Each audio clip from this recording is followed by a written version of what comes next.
સરકારશ્રીને વારંવાર લેખિત અને મૌખિક રજૂઆતો કરવા છતાં સરકાર દ્વારા કોઈ પ્રશ્નનો ઉકેલ નહીં આવતા આંગણવાડીની મહિલાઓ સહિત એસટીના કર્મચારીઓ દ્વારા એક મહારેલીનું આયોજન કરવામાં આવ્યું છે। આ રેલીમાં અમદાવાદ ખાતે આખા ગુજરાતમાંથી 1 લાખથી વધુ શ્રમિકો જોડાનાર છે, જેમાં સુરત જિલ્લામાંથી 4000થી વધુ કામદારો આ આક્રોશ રેલીમાં જોડાશે। કામદારોના પ્રશ્નો બાબતે અગાઉ પણ ઘણી વખત સુરત જિલ્લા કલેક્ટરને આવેદનપત્ર આપી રજૂઆત કરવામાં આવી, છતાં પણ કોઈ નિકાલ આવ્યો નહીં।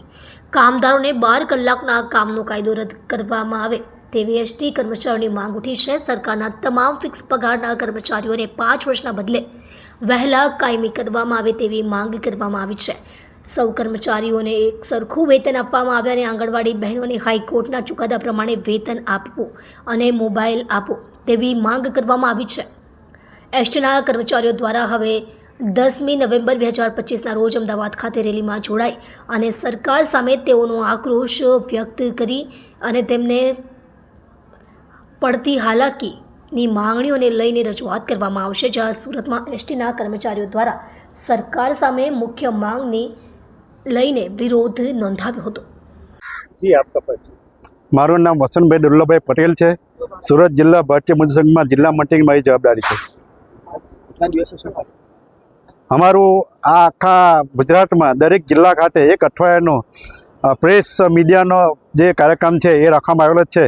અમારી ભારતીય મજૂર સંઘ દ્વારા દરેક યુનિટના ઘણા પ્રશ્નો છે, એમ તો લગભગ 25થી 26 જેવા પ્રશ્નો છે। એ પ્રશ્નોની રજૂઆત સરકારમાં તેમજ જિલ્લા કક્ષાએ માનનીય કલેક્ટર સાહેબને આપવામાં આવેલ છે, પણ 8 જૂન સુધી એનો કોઈ નિકાલ લાવવામાં આવેલ નથી। અમારી મુખ્ય માંગ છે, જે સરકાર દ્વારા 12 કલાકનું જે વિધેયક બહાર પાડવામાં આવે છે એનો 8 કલાક કરવામાં આવે એવી અમારી માંગણી છે। આંગણવાડીનો જે હાઈકોર્ટનો ચુકાદો છે એનો 24/800 જે પગાર આપવામાં જે નક્કી કરવામાં આવે છે એનું ઇમ્પ્લિમેન્ટ સરકાર દ્વારા કરવામાં આવેલ નથી, એ પણ કરવામાં આવે।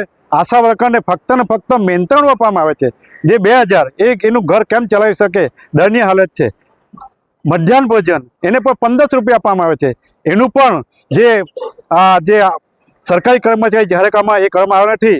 એટલે અમારી ભારતીય મજૂર સંઘ દ્વારા આ બાબતે 10 નવેમ્બર 2025ના રોજ એક ખૂબ જ મોટી 1 લાખ જેટલી મેદની આખા ગુજરાતમાંથી ઉમટી પડવાની છે અને સુરત જિલ્લા ખાતેથી ઓછામાં ઓછા 4000 શ્રમિકો રિવરફ્રન્ટ ખાતે પહોંચી જવાના છે। અને આ પણ ન માને તો પ્રદેશમાંથી અમને સૂચના મળશે અને પ્રદેશમાંથી સૂચના એવી મળવાની છે કે હવે પછી આ પ્રશ્નોનો ઉકેલાય તો આખા ગુજરાતમાંથી આવી જ મોટી રેલી ગાંધીનગર ખાતે પરિવાર અને સગાવાલા સાથે લઈ જવાના છીએ।